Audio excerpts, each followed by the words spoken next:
Old English में देखिएगा, nowhere so busy a man as he there nas and yet he seemed busier than he was।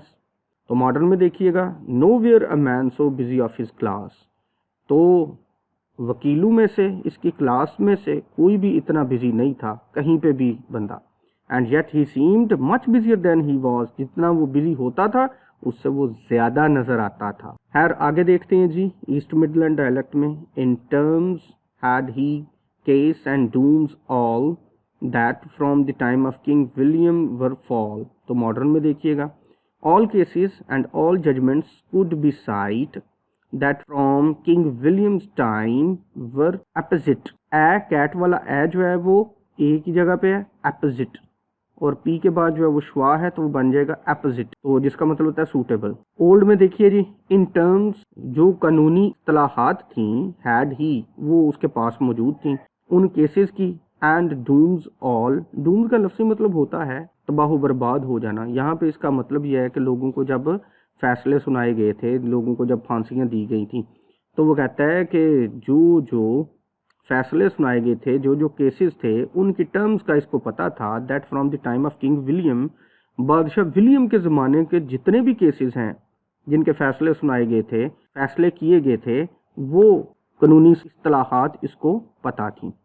तो modern में देखिएगा, all cases and all judgments could be cite, ये cite कर सकता था, ये रेफरेंस के तौर पर दे सकता था तमाम के तमाम फैसले, तमाम के तमाम cases that from king Williams time, जो कि किंग विलियम के ज़माने से फैसले हो चुके हुए थे, वर एपोजिट, उस वक़्त के सही फैसले थे, तो वो फैसले ये रेफरेंस के तौर पर दे सकता था। मतलब इन्हें सारे केस स्टडी कीते सन लोगों को मुतासर करने लई, बस फिर कानून झाड़ी जांदा सी, कानून झाड़ी जांदा सी।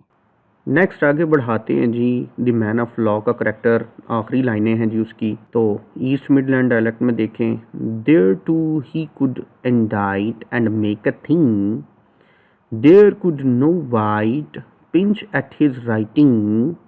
तो मॉडर्न में देखिएगा, and he could draw a contract so explicit not any man could fault there from illicit.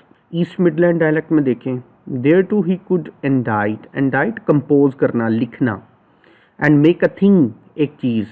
तो मैन ऑफ लॉ जब कोई चीज़ लिखता था, मतलब कोई केस बनाता था और उस केस के लिए डॉक्यूमेंट्स तैयार करता था, तो कंपोज करता था, लिखाई करता था, तो क्या होता था, देयर कुड नो वाइट, ये वाइट पहले भी आ चुका है, नो मैन, नो वन, तो कोई भी आदमी जो है, पिंच, फाइंड फॉल्ट, इसका मतलब है उसमें से गलती निकालना, एट हिज राइटिंग, तो कोई भी ऐसा बंदा नहीं था जो कि उसके लिखे हुए में से गलती निकाल सके, एडा तरनाट किस्म का वकील सी। And he could draw a contract so explicit, तो वो जब कोई कॉन्ट्रैक्ट ड्रा करता था, जब कोई एग्रीमेंट लिखता था या अपना कोई भी वकालत का काम करता था, तो वो इतना एक्सप्लिसिट, इतना वाज़िया और जामिया अंदाज से लिखता था, not any man could fault there from illicit, illicit सामने लाना, वाज़िया करना,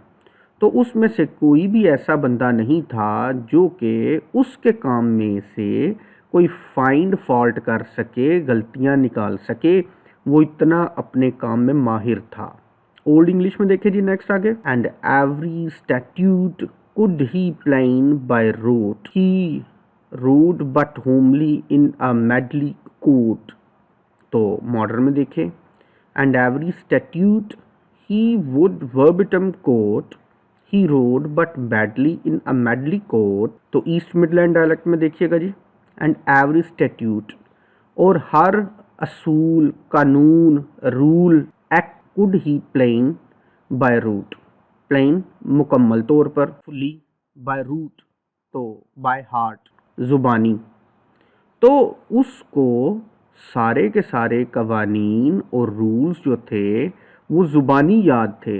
ही रूट बट होमली, और जब वो घोड़े पे बैठा हुआ था तो चौसर बताता है कि वो होमली ड्रेस पहने हुए था, यानी ऐसे जैसे कि कोई इनफॉर्मल सी सिचुएशन है तो वैसे ही कोई टिप टॉप से तैयार नहीं हुआ था। क्यों? इन अ मेडली कोट, और उसने जो कोट भी पहना हुआ था वो भी रंग बिरंगा था, मेडली किस्म का था। तो मॉडर्न में देखें, and every statute he would verbatim quote, verbatim जुबानी, कोट बयान कर सकता था, स्ट्यूट असूल कानून।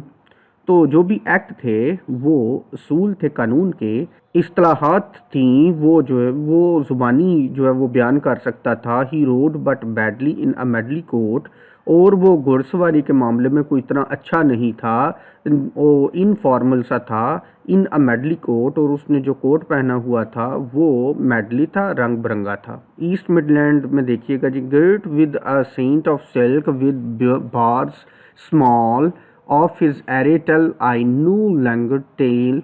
तो मॉडर्न में देखिएगा, belted in a silken sash with little bars but of his dress no more particulars. East Midland में देखिएगा, गेट विद, वो लिपटा हुआ था, विद अ सेंट, एक कमरबंद के साथ, ऑफ सिल्क, तो रेशमी उसने कमरबंद जो है वो लगाया हुआ था, और वो उसके गेट वो लिपटा हुआ था, विद बार्स स्मॉल, और उसके कमरबंद के ऊपर बार्स बनी हुई थी, स्मॉल छोटी छोटी लाइनें बनी हुई थी। ऑफ हिज एरे, और उसके लिबास के मुतल्लक, tell I no longer tale, मैं अब मज़ीद नहीं बता सकता।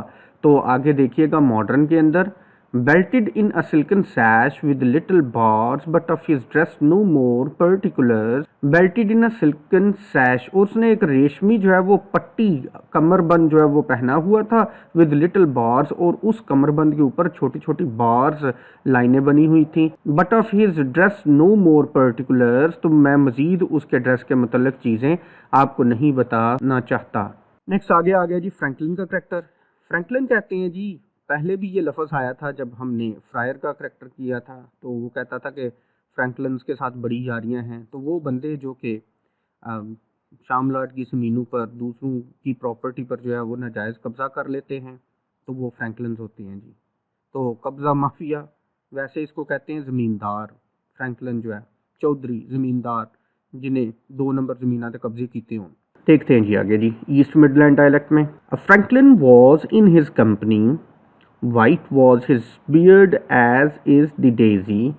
तो मॉडर्न में देखिएगा, there was a franklin in his company, white was his beard as is the white daisy. तो ईस्ट मिडलैंड में देखिएगा जी, a franklin was in his company, तो जो मैन ऑफ लॉ था उसकी कंपनी में उसका एक दोस्त था जो कि एक फ्रैंकलिन था। तो जे वजह मैन ऑफ लॉ फ्राडिया, वो वजह फ्रैंकलिन फ्राडिया। तो आर्ट ऑफ करेक्टराइजेशन जब डिस्कस करते हैं जेफरी चौसर की, तो उसमें एक खूबी ये है कि ये लोगों को ग्रुप्स बनाकर पेयर्स में जो है वो पेश करता है। अब मैन ऑफ लॉ और उसके साथ उसका दोस्त जो है ये फ्रैंकलिन है जी।